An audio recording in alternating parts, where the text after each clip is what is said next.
Access to Democracy is made possible thanks to the following organizations. Recalibra Health, a new nationwide telehealth platform designed to provide safe and effective health and wellness products at affordable prices.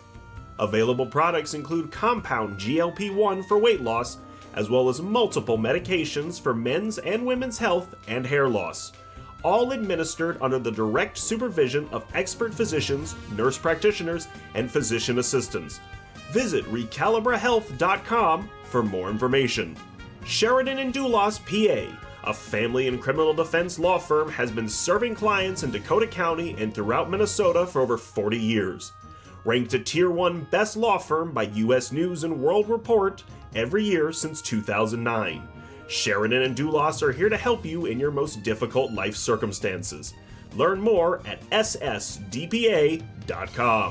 Established in 2007 and based in New Richmond, Wisconsin, 45th Parallel Distillery was among the first 50 micro distilleries in the United States. All aspects of production occur at their facility.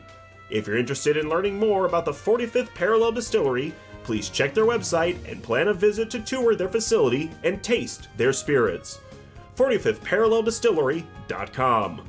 Truestone Financial, with locations in Minnesota and Wisconsin, has been proudly serving its members since 1939. Truestone engages, educates, and supports its members to ensure they have the tools to empower their financial well-being. Truestone Financial, your neighborhood credit union. Learn more at truestone.org.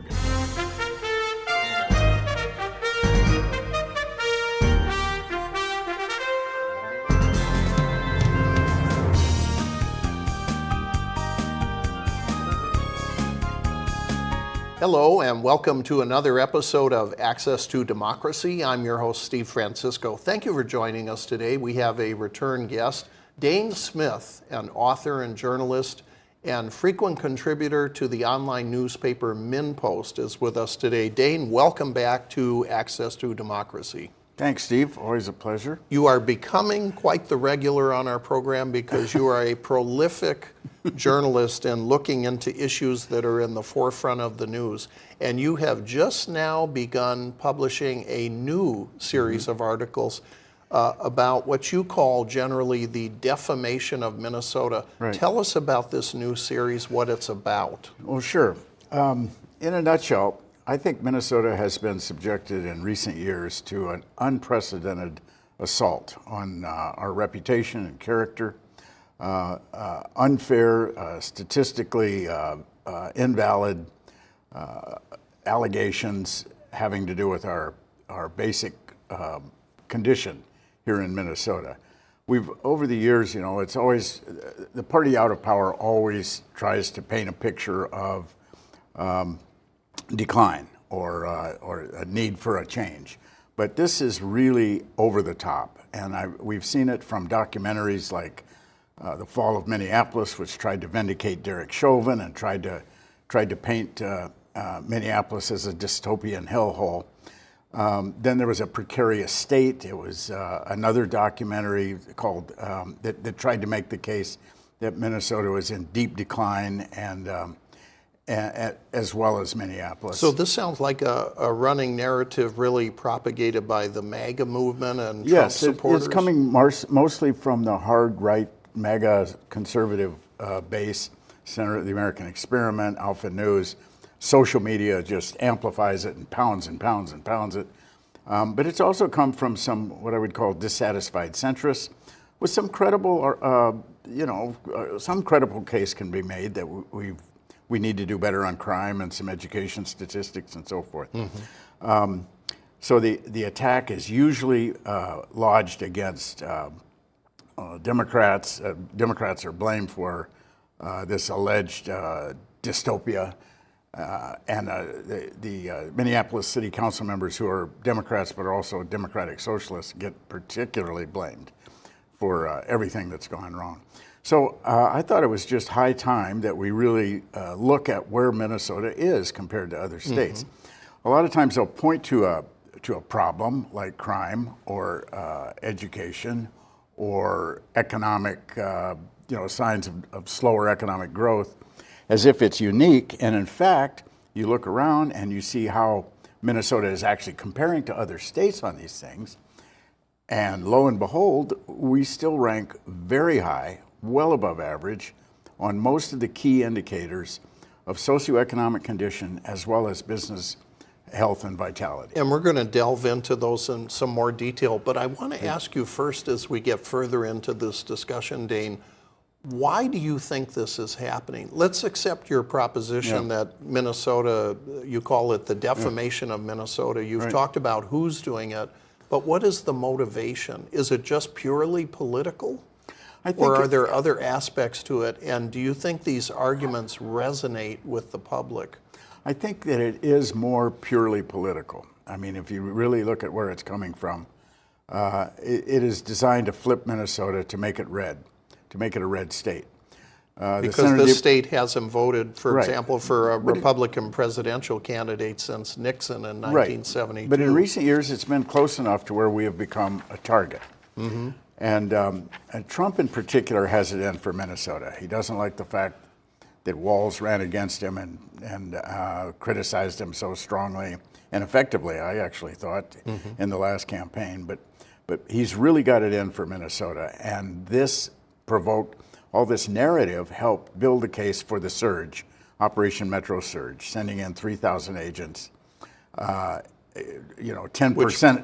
of the ICE police force against 1% of the unauthorized immigrants. That's how many we have in Minnesota. 1% of the national unauthorized immigrants sends 10% of the police in here. And of course, that's been the story for this whole winter, the way Minnesotans rose up admirably, courageously, and basically sent them out of town or sent them packing because, and of course the murder of Renee and Alex had a lot to do with that. That's been the story. So, when I started this series, I had no idea that it would be so timely, but now it really is. People are really focused on Minnesota nationally and internationally, and in a better way now.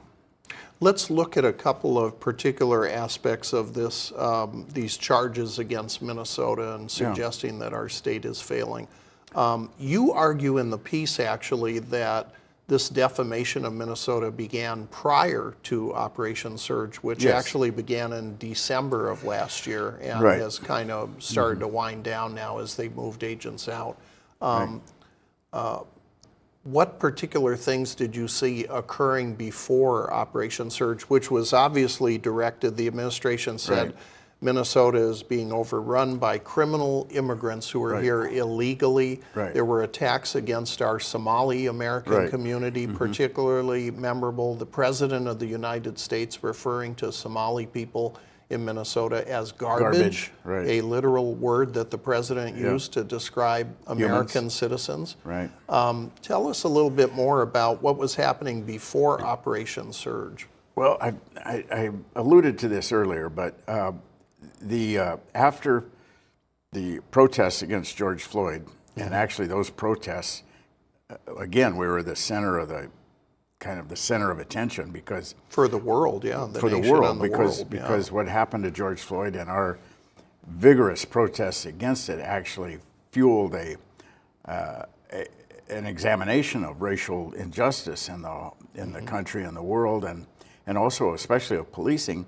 And since then, a lot of good things have happened to policing reform. So that's the farther, the deeper background. So it goes back to it really started intensifying about 6 years ago. And of course, the protests that boiled over into arson and vandalism, and that was just a big mess. Gave it kind of a cover. Sort of some credibility to suggest. Wasn't there a suggestion too by the critics? The president and his supporters suggested that the protesters on the streets were being paid, but there's no evidence of that. No, I mean, they no were evidence whatsoever. using other people's names like George Soros and other people suggesting that they were writing checks to pay people. And we've seen that argument recently again with the No Kings protests, arguing that people were being paid to be out there. There's also very little evidence that the people who were doing the vandalism and the arson were serious protesters at all. Well, what we learned they were just subsequently, opportunists. didn't we learn that a significant number of them weren't from Minnesota at all? They were coming up here from Chicago and other places, other parts of the country. They were not. They tended not to be Black Lives Matter activists. They tended to be just criminals, and some of them, many of them, white boys from the suburbs. Yeah. So, regardless, there's always been a critique, especially from the business community in Minnesota, that Minnesota is bad for business because our taxes are higher. We have more generous public programs. We spend more on education. We invest more in education. We invest more in human services. So this goes way back. For more than a century, the business community in America has been unhappy with the New Deal and labor movements and anything that is done to spread the earnings from industrialism to a broader set of people. They want to maximize profits. This is really an old story, but it really did intensify in the last few years, and it's sort of so you have the criticism coming in that it's a failed state because it's bad for business is being laced into this. Minnesota being a bad state because we have too many immigrants and we have too much fraud. Another thing which has been grossly exaggerated. Let's take those one by one. I want to talk about those in a little more detail. This idea that Minnesota is being overrun by illegal or undocumented people coming into Minnesota, what's the reality about that? You talked about this in your article during Operation Metro Surge. Tell us a little bit more what you found.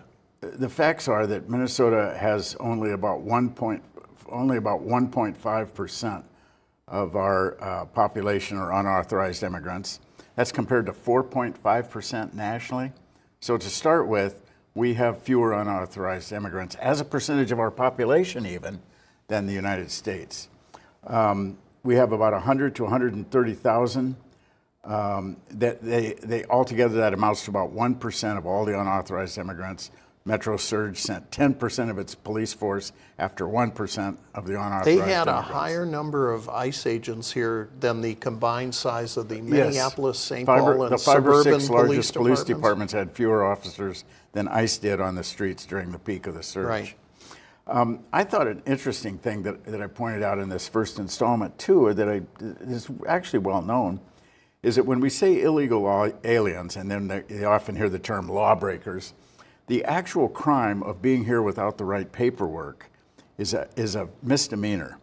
It's a little more serious than jaywalking. Right. but it's not what most of us Class A consider a felony. crime. Yeah. You're not stealing anything and you're not hurting anyone. In fact, they're contributing to our economy enormously, and that's a whole thrust of my story. But the other thing is that of all the unauthorized immigrants, about 40% are in a gray area where they're trying to be legal. Maybe their visas have lapsed. Maybe they're in some, or they came or in, for refugees. example, temporary protected status, Right. refugee status. And then it got revoked. Yeah. And now they're trying to get it back.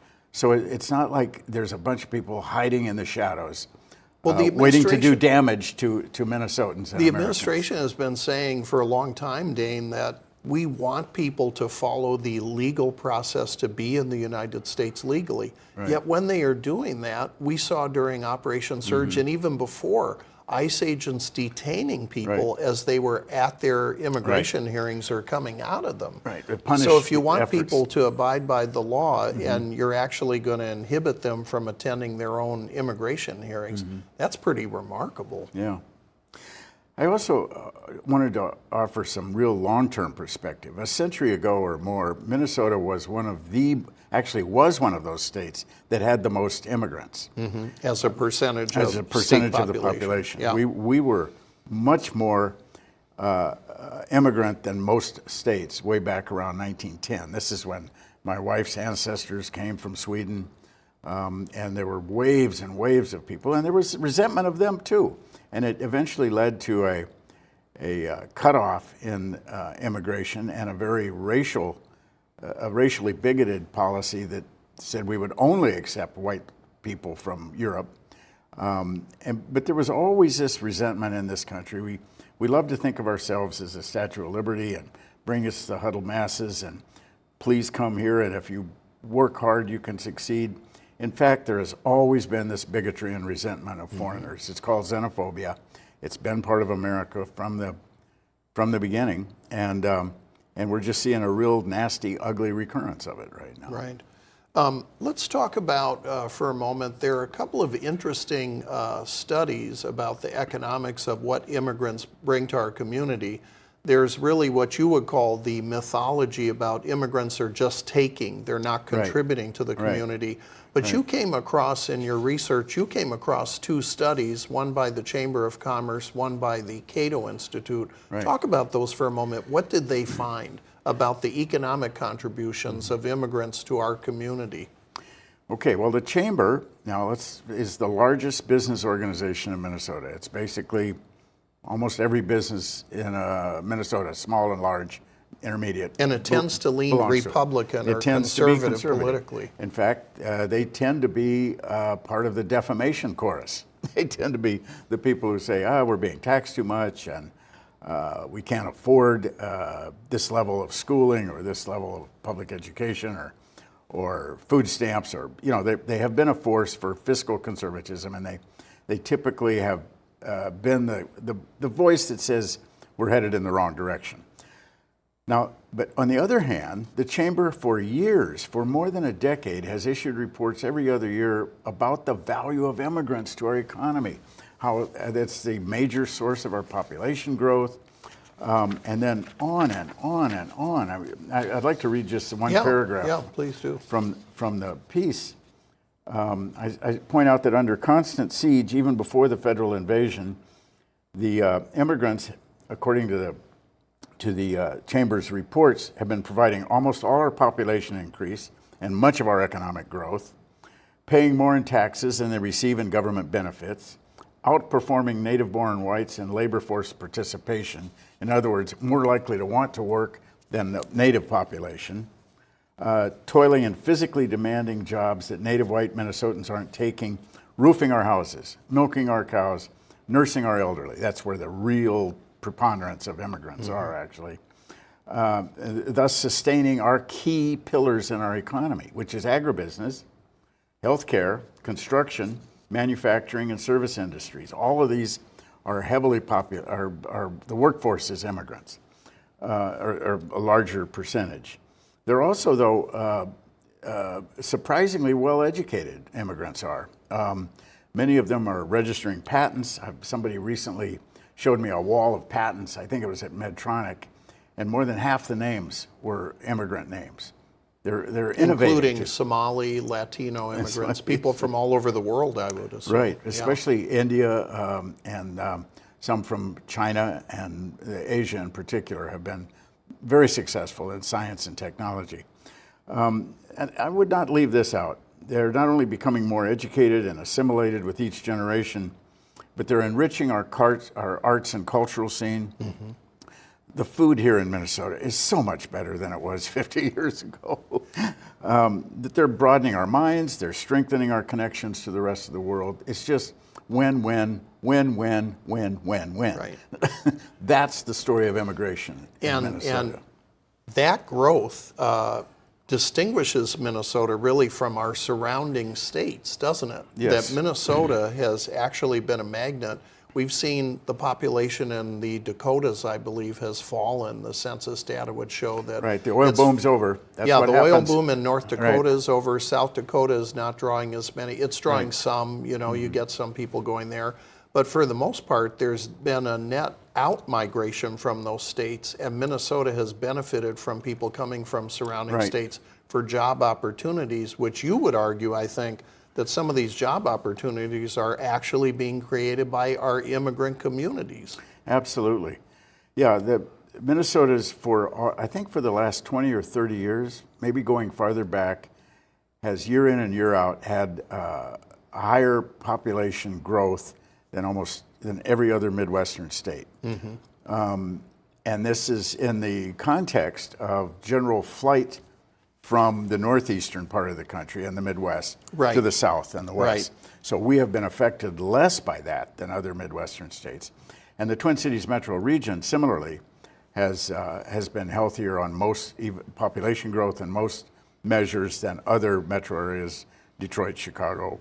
This doesn't sound like the dystopian hellhole that we're hearing about from Trump and his supporters when they talk about Minneapolis, St. Paul, and Minnesota in general. No, not at all. The Solventum just broke ground, I think, here in Egan on a $200 million expansion. All you have to do is look at the trade journals of the various economic sectors and business associations in this country, and they're just replete with good, positive stories about new expansions of businesses moving in, sales up, and we are actually a center for healthcare. We remain, by many measures, probably the first or second highest ranked state when it comes to all matters health. We just saw in the business news just this week that once again the Mayo Clinic was listed as the #1 private employer in the state of Minnesota. I think it was over 50-some thousand employees who work for the Mayo Clinic. Many of them are recent immigrants too. Yeah. Well, in the Precarious State documentary, they found an economist to assert that Minnesota doesn't lead the nation in anything anymore. And they point back to 50 years ago when we were out front on some computer and digital revolution and controlled data and so forth, 3M. And it's just not true. I mean, we are leaders in all kinds of industries. And I'm going to preview my second installment, which would be out in a couple of weeks. I talk about how I actually name the sectors where we're leaders. Water treatment, agriculture innovation. There's a California company just moved here because we're way out front in clean energy and clean agriculture. Our small business or small manufacturing sector has always been extremely strong in this state. These are little nimble companies in Alexandria and Thief River Falls. We have Arctic Cat up there. We have DigiKey up there. All over the state, we have thriving communities where the business is booming, business is doing well. They love Minnesota because we have educated people, we have healthy workers, and the socioeconomic conditions are off the charts. Right. We're number three least poverty. And we're also number 3 in things that states do to reduce poverty. So like if we were number 1 in putting money in human services and healthcare, and we were dead last in poverty, you'd have reason to question. But it pays off. What we do in human services, what we do with our generosity and lifting people up, helping them be all that they can be, in other words. Actually pays off economically. It is the way to go, and nations and states that do this have better economies and better socioeconomic indicators than states and nations that don't. And the states that are not doing that in the U.S. right now tend to be red states, right? Where the philosophy is low taxation, low support for public education, low support for public services, low support for health care. And you're seeing this happening in other parts of the country. There was another study, too, I wanted to touch on, the Cato Institute, which is really aligned as sort of a libertarian organization, if you will. They looked at the economy, too, and they were noting that the percentage of immigrants nationally who have college degrees, about the same as the general population. Since 2010, the percentage of foreign-born Minnesotans with 4-year degrees has actually increased 31% to 39%, which moves us closer to the overall state percentage, which is about 51%. That's a pretty remarkable number when we compare it to other states, isn't it? We have the highest graduation rate in the country, high school graduation. We have the highest percentage, or we're either in the top 1 to 5 in percentage of our population that has at least a high school education. Yeah. We're also pretty high in college attainment. And in general, we're in a better position than other states when it comes to educational So I want to ask you, Dane, attainment. there was much in the news at the height of Operation Surge. There were many people demanding that the Minnesota business community be much more outspoken in opposition to the attacks on the immigrant community that were occurring in Minnesota, not just in Minneapolis and St. Paul. This was happening in communities all over the state, Worthington, Austin, Mankato, Rochester, et cetera. Right. So they came out with a letter, which I believe it was about 60 of our businesses signed on to, that was put together. But many people, yourself included, were critical of this, thought they should have gone further. And my question for you is, if the immigrant community is making all of these contributions to our state's economy and to our businesses, why wouldn't those businesses have been more outspoken in support of the immigrant community? What are your thoughts about that? Well, that's a fantastic question, and I can't answer it because I'm not leading the business community. But Is it just trying to have it both ways, or trying yes, not to I offend think too they were many people? trying to just be careful, and they ended up being too careful, and they were roundly and properly criticized for being for just being a milquetoast, weak statement. However, since then, at the chamber dinner this year, which they always have as this session begins, the president of the chamber, Doug Loon, actually said that the chamber will now take a position fighting for immigration reform. And when you say those words, immigration reform, that is code for finding a pathway to citizenship for the millions and millions of American unauthorized immigrants who are productive members of our economy. Paying taxes. Paying taxes, been here for years, good people, and getting them the citizenship they deserve.